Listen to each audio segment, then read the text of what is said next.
अनुरता जीर्ण वयण जे करंती भावेण अमला असंकलिठा ते हुंती परित संसारी। बोलिए भगवान महावीर स्वामी की पावन चरित गुरुदेव जी। बंदो मन वच काये भव सागर को तरण में करो हमारी सहाय। जिन शासन जिन वाणी सदा जयवंत हो, श्रवण संग सदा अविचल मंगल हो। मुक्ति को प्राप्त श्रवण भगवान महावीर स्वामी, उनकी परम पावन कल्याणी भागवती वाणी वाचक प्रमुख श्री इंदर भूति गौतमादि गणधर भगवंत जुग प्रधानाचार्य परम पूज्य श्री सुधर्मा स्वामी जी महाराज, उनकी परम पावन पाठ परंपरा वर्तमान आचार्य ध्यान योगी परम पूज्य श्री शिव मुनि जी महाराज एवं गुरुजन सबके पावन चरण सरोजों में मेरा अनंत अनंत बार वंदना नमस्कार। उपस्थित धर्म प्रेमी सज्जनों, माताओं तथा बहनों, नौ तत्व और उसमें संबर तत्व का वर्णन प्रारंभ किया। 20 भेदों में पहले 5। पहला सम्यक्त्व। जब आत्मा के अंदर सम्यक्त्व आ जाता है तब उस आत्मा को सम्यक दृष्टि कहते हैं। इसकी दृष्टि क्या होगी? सम्यक। सम्यक सम्यक्त्व को, सम्यक दृष्टि को समझना कोई आसान नहीं है। जितने भी पाप कर्म हैं ये सारे संसार में इस आत्मा को भटकाने वाले, और जो धर्म के अंग हैं वे आत्मा को संसार से तारने वाले। तो कहते हैं जो तारते क्यों नहीं है? तारते क्यों नहीं? फिर कहते हैं आपके सामने भोजन तो पड़ा है, पानी भी है, उसके अंदर ये शक्ति है ना आपकी भूख मिटाने की और प्यास मिटाने की, है ना ताकत। फिर कोई मिटाता क्यों नहीं? मिटाता क्यों नहीं? कहते खाएगा तो मिटाएगा ना, जब खाएगा नहीं तो भूख कैसे मिटेगी, प्यास कैसे मिटेगी? जब उसको अपने अंदर डाल लेगा। इसी प्रकार जे पाप जबरदस्ती किसी को संसार में नहीं रुलाते। जे नहीं है जैसे ना जिसके वारंट निकले हों, पुलिस वाले आते हैं और पकड़ करके उसको घसीट के ले जाते हैं, चल। ऐसा नहीं है कोई पाप कर्म जो हाथ आया उसी को ले गए। पाप कर्म दुर्गतियों में किसको भटकाते हैं? जो पाप करता है। जो पाप करता है उसी को दुर्गतियों में भटकना पड़ता है, और जो नहीं करता उसको नहीं जाना पड़ता। और जो संबर द्वार है, सम्यक्त्व, विरति, अप्रमाद, अकषाय, अयोग, धर्म योग, जो आत्मा को संसार से तारते हैं। लेकिन किस आत्मा को तारते हैं? भोजन के समान इनको जो आत्मसात करता, इनका आराधन और पालन करता है उसको तारते हैं। और ये नहीं है कि जो हाथ में आ चल वही मोक्ष, नहीं तो पता क्या दशा होती है। कहते एक बार नारद जी, उनके इष्ट कौन है? नारायण जी, उनके पास गए। नारायण नारायण करते हुए, नारायण का मतलब क्या है? कहते हैं नर से नारायण। नार का मतलब पानी, नार का मतलब पानी, अयन का मतलब है घर। नार और अयन दोनों की संधि करो तो नारायण बन जाता है। नारायण जल, वो क्षीर सागर जहां शेष नाग की शैया के ऊपर विराजमान। घर पानी में है जिनका घर, तो नारायण नारायण करते अपनी वीणा सितार बजाते कहाँ पहुंच गए? नारायण जी के घर पहुंच गए। कहते नारद जी कहाँ से आ रहे हो? मैं मनुष्य लोक से आ रहा हूं। अच्छा, मनुष्य लोक से आ रहे हैं, कैसा है मनुष्य लोक? कहते आपको क्या पड़ी है? आप तो वैकुंठ धाम में विराजमान हो। देखना आपके भगत सुबह सुबह उठ करके कैसे मंदिरों में जा करके, कोई घर बैठ के कैसे आपकी भक्ति कर रहे हैं, लेकिन आप एक ऐसे निर्मोही हैं, आपको ध्यान ही नहीं आता। कहते हैं भैया मेरे को कोई नहीं चाहता, मेरे को कोई नहीं चाहता। कहते मैं कैसे मानूं? मैंने कानों से सुना है, आंखों से देखा है, वो आपको कितना चाहते हैं। सुबह सुबह पो माघ का महीना कैसे सुबह सुबह उठकर नदियों पर जाते हैं, ठंडे पानी से स्नान करते हैं और कैसे नारायण नारायण होती है। कहते मैं कह रहा हूं मेरे को कोई नहीं चाहता। लगता वो घटना हुई होगी जो बताई थी ना लक्ष्मी नारायण की। लक्ष्मी ने कह दिया था तुम्हारे को कोई नहीं चाहता, सारे मेरे को मानते हैं। तो संभव है उस समय की घटना, मेरे को कोई नहीं चाहता। किसको चाहते हैं? ये तो लक्ष्मी माता के उपासक हैं। कहते नहीं, कहते अच्छा ऐसे कर, मेरा रथ ले जा, जो आना चाहता है ना उसको बिठा के ले आ। कहते हमारा रथ तो छोटा सा है, बड़ा सा रथ बनाओ। कहते पहले इसको ले आ, जब ज्यादा जरूरत पड़ेगी तो और भेज दूंगा। आप गया, अब जगह थोड़ी है, लोग ज्यादा। कहते किसको किसको ले जाऊं? तो देखा एक नौजवान धोती पहनी है, चद्दर ऊपर ली हुई है, चद्दर भी क्या मलमल का कपड़ा, टिक्का लगाया हुआ है, स्नान करके नारायण नारायण। कहाँ जा रहे? मंदिर में जा रहे। कहते जो सबसे बड़ा भगत है, इसको ले जाते हैं आगे सामने। पहले तो नारद को देखकर इतना पुचक्का रह गया, जी कौन आ गया? कहते आप कौन? मैं नारायण जी का दूत हूं। कहते बोलो। कहते जो भगवान का सबसे बड़ा भक्त है ना, मैं उसको भगवान के पास ले जाऊंगा। बोलो क्या आप बड़े भगत हैं? कहते ये तो पता नहीं, लेकिन मन में आस्था बहुत है। कहते भगवान के पास जाना है? कहते वाह कमाल की बात है, भगवान के पास जाना। कहते भूखा मंगे रोटी उसको घी वाली घी शक्कर वाली मिले तो उसका तो कहना ही क्या।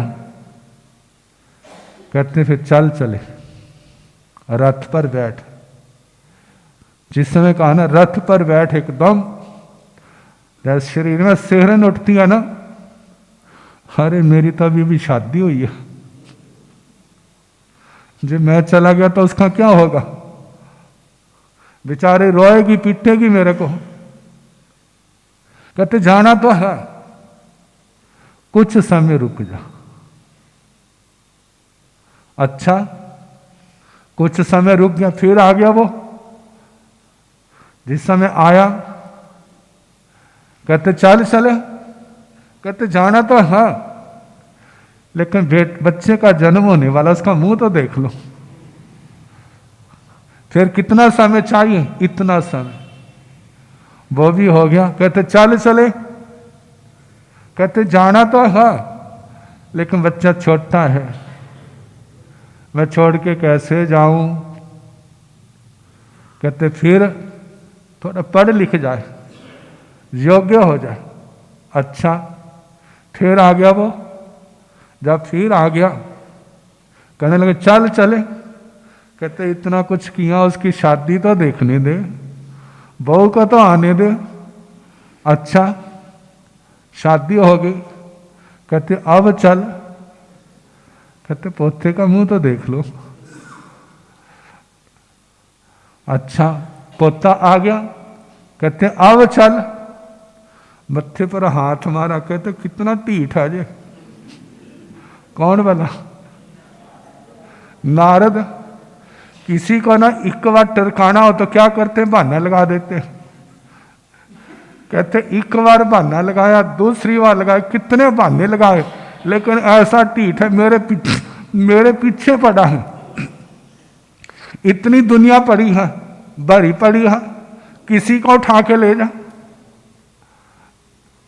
अब नारद जी कहने लगे इसकी किस्मत में, नारायण जी ने क्या कहा था? मेरे को कोई नहीं चाहता।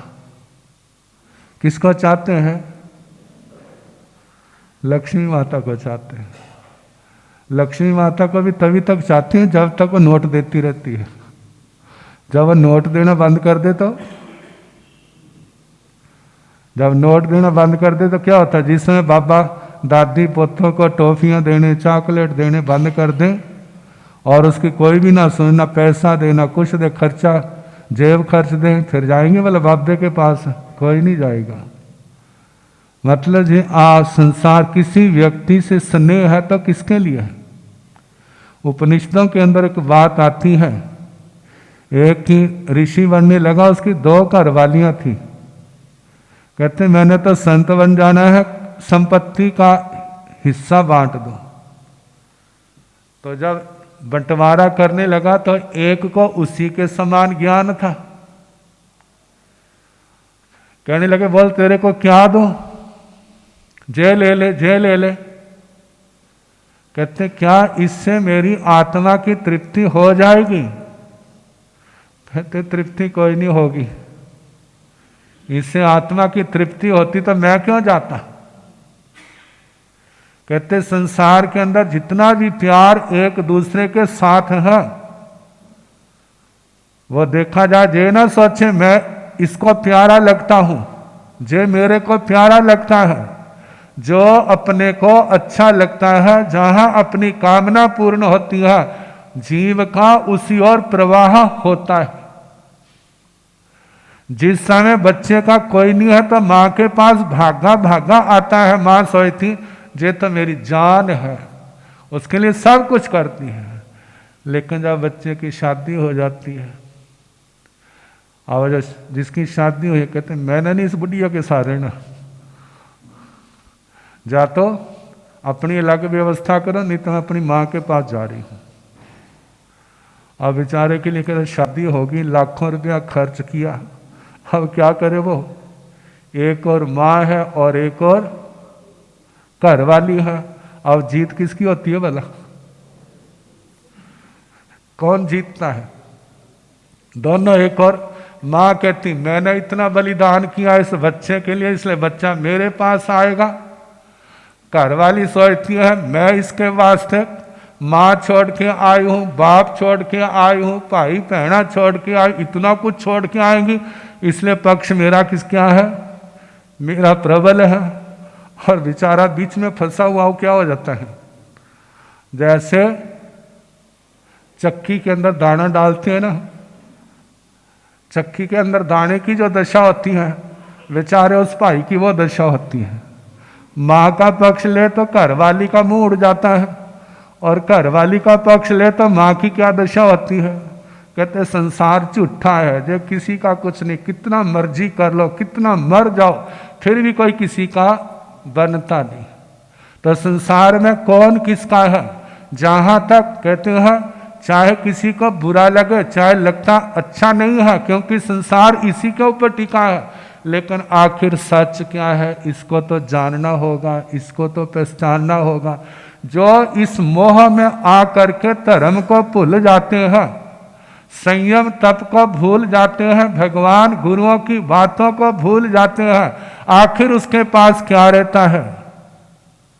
कुछ भी पास में, जब कुछ भी हाथ नहीं ना आता, फिर उसको याद आता है मेरे को समझाते थे लेकिन मेरी समझ नहीं आया था, अब समझ आ गया। जब समझ आया तो उस समय हाथ में कुछ नहीं रहा, अब वो सोचता है मैं दान दूं। बच्चे कहते हैं जितनी दूसरों को जरूरत है उससे ज्यादा जरूरत हमारे को है, हमारे को दो, जो कि तुम्हारे पास है। ये थोड़ा हमारे से लेकर तुम दुनिया को बांटते फिरो, हमें दरिद्र करना आपने। अब वो दान देना चाहता, दान भी नहीं दे सकता। अब वह धर्म करना चाहता, धर्म नहीं कर सकता। अब वह तपस्या करना चाहता है, तपस्या भी नहीं करने देते घर वाले। अब वह रात का व्यवहार करना चाहता है, घर वाले कहते नहीं करना, कहते रात को मर गया ना तो दुनिया हमारे को जीने नहीं देगी। कहते इस बुढ़े को या बुढ़िया को क्या कर दिया ना, भूखा मार दिया, इनको दवा ही नहीं दी, तो अपना चुप करो। वैसे दूसरे कहेंगे राम राम करते रहो, आप कहोगे नवकार मंत्र पढ़ो, जितना मर्जी पढ़ो, हम नहीं आपको रोकते।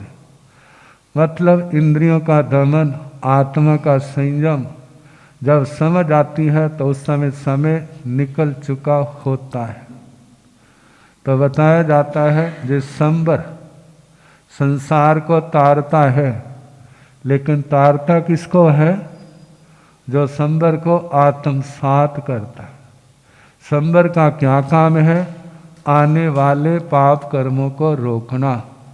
और तपस्या का क्या काम है? जो अज्ञान दशा में, मोह में नाना प्रकार के पाप कर्म बंधे हैं उनको धोना, उनको काटना, उनको आत्मा से बाहर निकालना। ये किसका काम है? ये तपस्या का काम है। तो सम्यक्त्व सच क्या है? कौन तारेगा? व्यवहार में है भगवान तारेंगे, गुरु तारेंगे। जे व्यवहारिक भाषा में, निश्चय में क्या है? आप धर्म का आराधन करोगे तो तरोगे, धर्म का आराधन करोगे, पाप कर्म का परित्याग करोगे तो तुम्हारा कल्याण होगा। यदि आप नाक नहीं करोगे तो ना तुम्हारे को भगवान तारेगा, ना तुम्हारे को गुरु तारेगा, ना तुम्हारे को पड़ोसी तारेगा, कोई भी तारेगा नहीं। कब तारेंगे? जब हम पाप को छोड़ेंगे, धर्म करेंगे। इसलिए भगवान ने कहा दुम पत्तय पंडुअय जहाँ निवाड़ई राई गणान अच्छय एवं मणुआन जीवियं समयं गोयम मापमाय। कहते हैं जैसे वृक्ष का पत्ता होता है, जब आता है तो कितना सुकुमार होता है, लेकिन जैसे जैसे आंधियाँ, सर्दियाँ, गर्मियाँ सहता है उसके अंदर कठोरता आती है, हरा होता है। जहाँ पर लाली है वो हरेपन में आ जाती है। जैसे जैसे समय बीतता है, समय ज़्यादा हो जाता है तो उसकी हरियाली खत्म होने लगती है और पीलापन आता जाता है। और एक दिन ऐसा आता है या तो आंधी के कारण, हवा के कारण वो गिर जाता है, या स्वयं अपने बोझ से क्या हो जाता है? गिर जाता है, सूख जाता है, गिर जाता है। कहा ऐसे मनुष्यों का जीवन है जहाँ पर बचपना है, शिशु अवस्था है, किशोरा अवस्था है, युवावस्था है, प्रौढ़ अवस्था है, वृद्धावस्था है, फिर उसके बाद चलो भाई तुम्हारा टाइम हो गया, अब छुट्टी करो, क्योंकि दूसरे आ रहे हैं और उसको आए हुए को आगे भेज रहे हैं। कहते हैं एक वृद्धा माँ अंतिम शैया पर पड़ी है तो उसकी नूह सेवा कर रही है, तो उसका पोता छोटा सा माँ को पूछता है, मम्मी माता को दादी को क्या हो गया? कहते जो अपने घर जा रही है। किसके घर जा रही है? अपने घर जा रही है। कहते जे किसका घर है? जहाँ हम रहते हैं जे किसका घर है? कहते जो हमारा घर है। कहते जिसने बनाया जे घर उसका नहीं बना तो तुम्हारा बन जाएगा भला? तुम्हारा भी बनने वाला नहीं है। कहते जो संसार का चक्कर चल रहा है, इसलिए भगवान कहते हैं समयम गोयम माप माया। हे गौतम, हे भव्य आत्माओं, पापों को छोड़ने में, पाप मार्ग को छोड़ने में, धर्म मार्ग की आराधना करने में समय मात्र का भी प्रमाद ना करो। जे ना सोचो कल करेंगे। कहते कल नहीं आना, कल जब भी आएगा तो आज का रूप लेके आएगा। कल कभी कल नहीं आएगा। जब भी कहेंगे कल कल, कल जो है आगे सरकता जाता है, आज हमारे साथ रहता है और भविष्य जो है वो आता है लेकिन आज के रूप में, और ये आगे फिर सरक जाता है भूतकाल में। तो कहते हैं जो काल का प्रवाह चल रहा है, काल ने आना नहीं लेकिन हमारा जीवन क्या हो जाएगा? खत्म हो जाएगा। कहते हैं इस सच को समझता है और धर्म ध्यान के अंदर बढ़ता है। कहते हैं जिसकी समझ आएगा उसके जीवन में विरति आएगी, वही प्रमाद को छोड़ेगा, वही धर्म योगों को अपनाएगा, वही आगे मोक्ष मार्ग में बढ़ेगा। जिसको जो समझ नहीं आया, यदि वो धर्म भी करेगा तो उसके द्वारा भी वो संसार की पोषणा करेगा। क्यों? धर्म के बदले संसार के सुख चाहेगा, संसार के सुखों की दलदल में फंस जाएगा, धर्म को भूल जाएगा, पाप कर्म इकट्ठे होते जाएंगे और एक दिन दुर्गति की ओर चला जाएगा। तो वो धर्म भी उसके लिए अज्ञान अवस्था में आसक्ति के कारण डूबने का कारण बन गया। तो कहा जो भी धर्म करना है आत्म शुद्धि के लिए। ये सारी बातें समझ आना का मतलब जो सम्यक दृष्टि बन गया। सम्यक दृष्टि वाला सब समझने लगता है। ये संसार का कारण है, जो तरने का कारण है। संसार के कारण को छोड़ने का प्रयास भावना भाएगा, प्रयास करेगा और तरने के रास्ते पर चलने का प्रयास करेगा। समय आपका हो गया, बाकी कल जैसे समय होगा कराने का प्रयास। मैंने